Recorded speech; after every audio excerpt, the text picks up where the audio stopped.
కూడా సూచిస్తున్నారు. అంటే ఈ మూర్తిని విభజించేటువంటిది దేవుని వాక్య ఖడ్గం. దేవుని స్తోత్రం చెబుతారు. దేవుని వాక్య ఖడ్గం ఈ మూర్తిని విభాగించింది. అంటే ఏది ఆత్మ సంబంధమైంది, ఏది ప్రాణానికి చెందింది, ఏది శరీర సంబంధమైనది. ఈ మూర్తిని విభాగించేది ఏంటంటే దేవుని వాక్య ఖడ్గం. ఇది ఆత్మ ఖడ్గం, ఇది భౌతికమైన ఖడ్గం కాదు. సహజమైన కత్తితో పొడిస్తే చనిపోతారు, కానీ ఆత్మ ఖడ్గం దేవుని వాక్యముతో పొడవబడితే అట్టి వారు బ్రతుకుతారు. సహజమైన ఖడ్గముతో మరి గాయపరిచినప్పుడు రక్తము బయటకు వస్తుంది. దేవుని వాక్య ఖడ్గం ఏం చేస్తుందంటే దేవునికి విరోధమైన పాపాన్ని బయటకు తెస్తుంది. కనుక ఈ వాక్య ఖడ్గమే ఈ మూడింటిని విభాగించింది. మనం చికెన్ కొట్టుకు మటన్ కొట్టుకు వెళ్ళినప్పుడు అక్కడ దాన్ని ఏ భాగానికి ఆ భాగానికి దాన్ని విభాగించాలంటే వారు ఏం వాడతారు? ఖడ్గాన్ని వాడతారు, కత్తి వాడతారు. కనుక ఈ క్రైస్తవ సమాజంలో ఎవరు శరీరానుసారంగా జీవిస్తారు, ఎవరు శరీరానుసారమైన వారు, ఎవరు ఆత్మానుసారమైన వారు, ఎవరు ప్రాణానికి చెందిన వారు, ఈ ముగ్గురిని విభాగించాలంటే కూడా ఈ ఆత్మ ఖడ్గం అవసరం. దాన్ని ఉపయోగించడం అవసరం. దాన్ని ఉపయోగించినప్పుడే నిజముగా ఆత్మానుసారంగా నడిచేది ఎవరు, ప్రాణానుసారంగా నడిచేది ఎవరు, శరీరానుసారంగా నడిచేది ఎవరు. అందరూ ఆత్మీయులు కాదు, ఇది గుర్తుపెట్టుకోవాలి. దేవుని స్తోత్రం. ప్రపంచంలో ఉన్న క్రైస్తవ సమాజం అంతా కూడా ఆత్మ సంబంధమైన వారు కానే కాదు. ఇది ముఖ్యంగా గుర్తుపెట్టుకోవాల్సిన విషయం. ఏదో బాప్తిసం పొంది ఏదో మరి ఆరాధన చేస్తూ మరి ప్రార్థన చేస్తూ పరిచయం చేస్తూ మేము క్రైస్తవులమే, మేము నిత్యత్వానికి సిద్ధపడుతున్నాం అనుకుంటే సరిపోదు. వివేచన కావాలి, గ్రహింపు కావాలి. అందుకే వాక్యము బలముగా బోధించబడుతున్న కారణం ఏంటంటే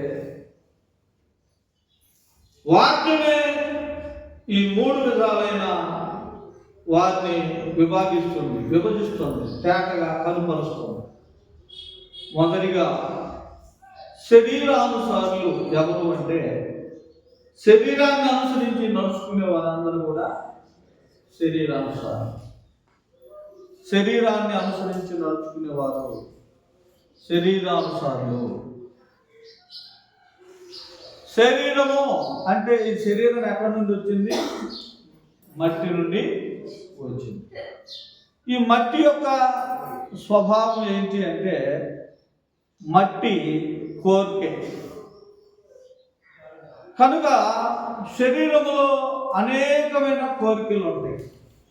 వాటిని శరీర కోరికలు, శరీర ఆశలు అని చెప్పుకోవచ్చు. కానీ శరీరానుసారంగా నడుచుకునే వారందరూ కూడా శరీరానుసారులు, శరీర సంబంధులు అని దేవుని వాక్యమే తేటగా తెలియచేస్తా ఉంది. కొరింథీయులకు రాసిన మొదటి పత్రికలో మనం చూస్తాం. కొరింథీయులకు రాసిన మొదటి పత్రిక 3వ అధ్యాయం మొదటి వాక్యం చూడండి. సహోదరులారా, ఆత్మ సంబంధులైన మనుషులతో మాట్లాడినట్టు నేను మీతో మాట్లాడలేకపోతుంది. శరీర సంబంధులైన మనుషులే అనియు క్రీస్తునందు పసిబిడ్డలే అనియు మీతో మాట్లాడవలసి వచ్చాను.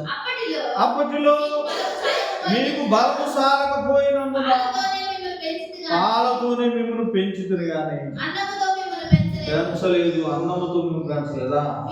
మీరింకనూ శరీర సంబంధులై ఉండుట వలన ఇప్పుడు మీరు బలహీనమై ఉన్నారు.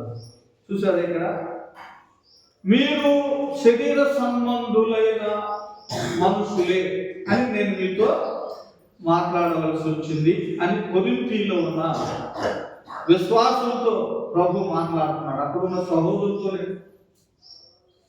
పరిశుద్ధాత్ముడు పౌలు గారి ద్వారా, దైవజనుల ద్వారా మాట్లాడుతూ ఉన్నాడు.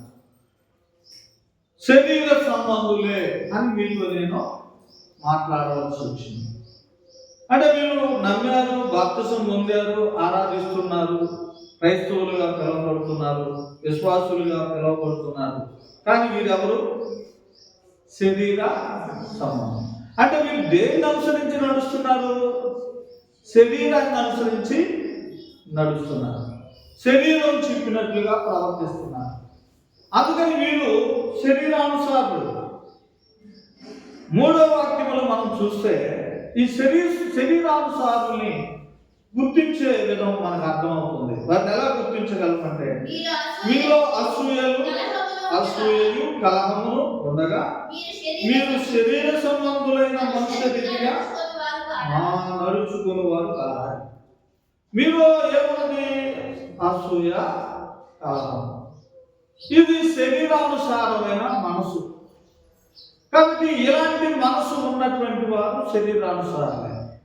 ఈ శరీర కార్యాలను గురించి మనం చూస్తే గలతీ 5:19 అంటాడు, ఈ శరీర కార్యములు స్పష్టమై ఉన్నవని చెప్తూ ఈ శరీర కార్యముల గురించి ఇక్కడ మాట్లాడుతూ ఉన్నాడు. గలతీ 5:19 శరీర కార్యములు స్పష్టమై ఉన్నవి, అవేమనగా జారత్వము, అపవిత్రత, కాముకత్వము, విగ్రహారాధన, అభిచారము, ద్వేషము, కలహము, మత్సరము, క్రోధము, కక్షలు, భేదములు, విమతములు, అసూయము, మద్దతులు, అల్లరితో కూడిన ఇవన్నీ శరీర కార్యాలు.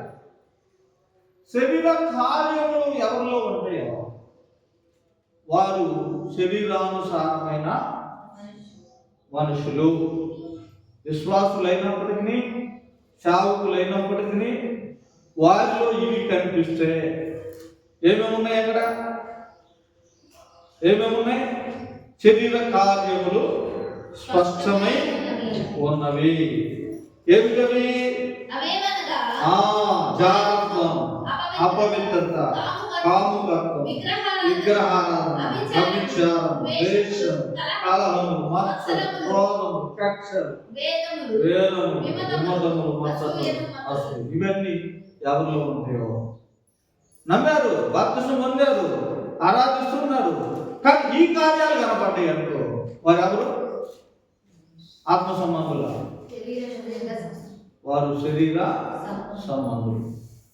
ఈ శరీర సంబంధుల గురించి ఏం చెప్పబడిందంటే, వీరు నమ్మినప్పటికీ, బాప్తిసం పొందినప్పటికీ, ఆరాధన చేస్తున్నప్పటికీ వీరు శరీరానుసారంగా నడుచుకుంటున్నారు కాబట్టి, వీరు శరీరానుసారంగా ప్రవర్తిస్తున్నారు కాబట్టి, వీరు శరీరానుసారమైన క్రైస్తవులు అయినందున వీరికి చివరికి వచ్చే ఫలితం ఏంటి అంటే, చూడండి అక్కడే చెప్పాడు.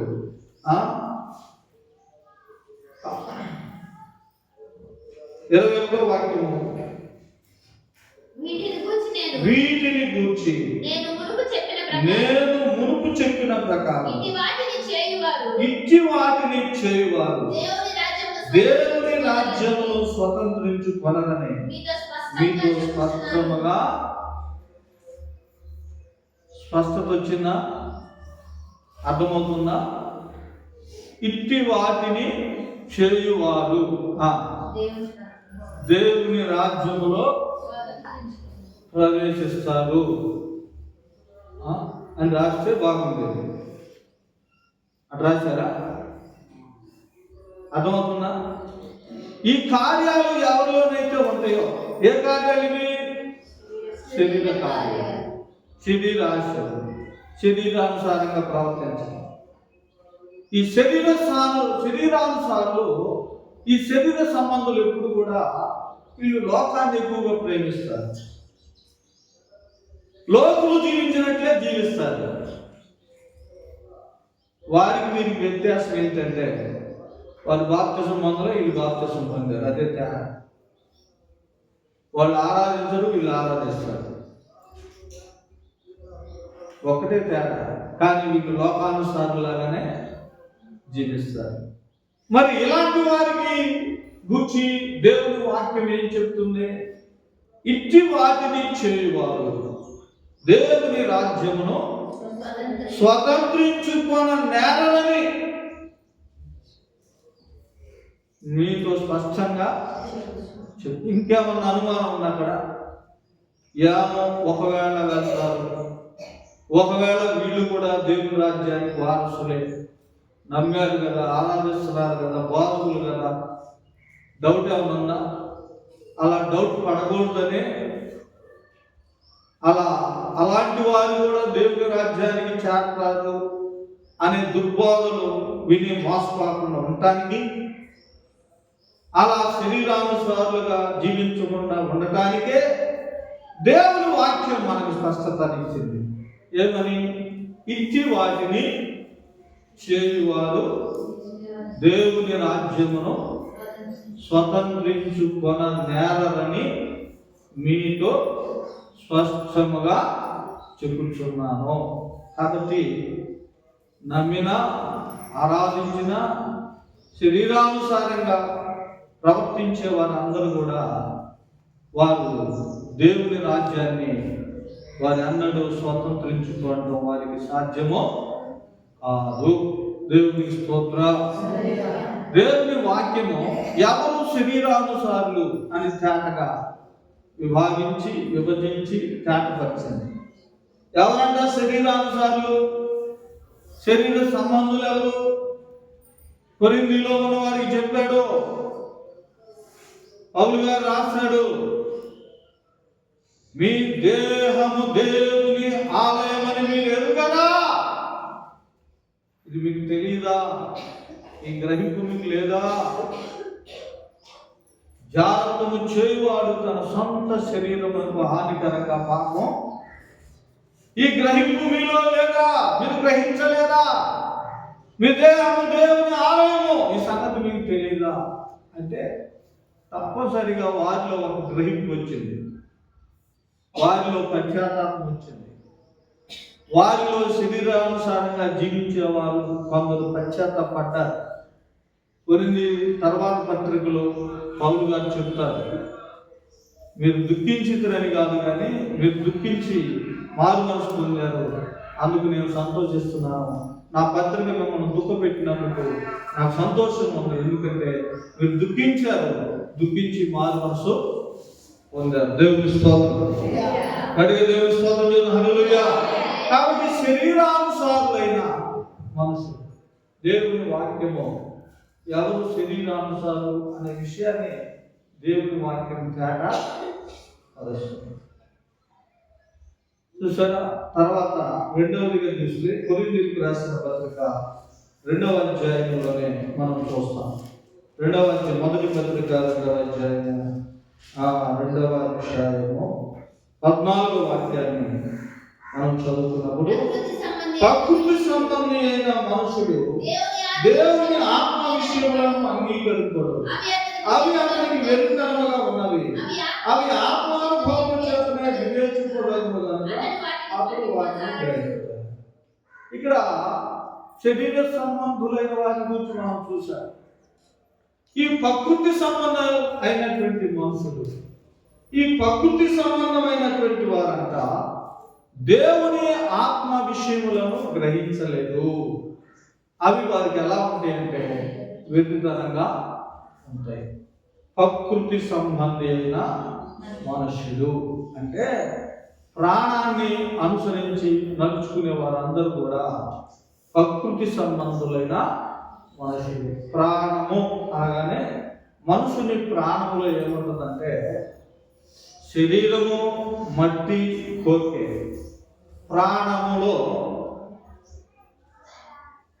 మన స్వయిష్టము, మన భావోద్రేకాలన్నీ కూడా ఈ ప్రాణంతో ముడిపడి ఉంటాయి. భావోద్రేకాలంటే మనం కొన్నిసార్లు దుఃఖించటం, కొన్నిసార్లు సంతోషించటం, కొన్నిసార్లు కోపంతో ఉండటం, అలాంటి ఇవన్నీ కూడా భావోద్రేకాలు. అంటే ఈ భావోద్రేకాలు మన ప్రాణంలో నుంచే వస్తాయి.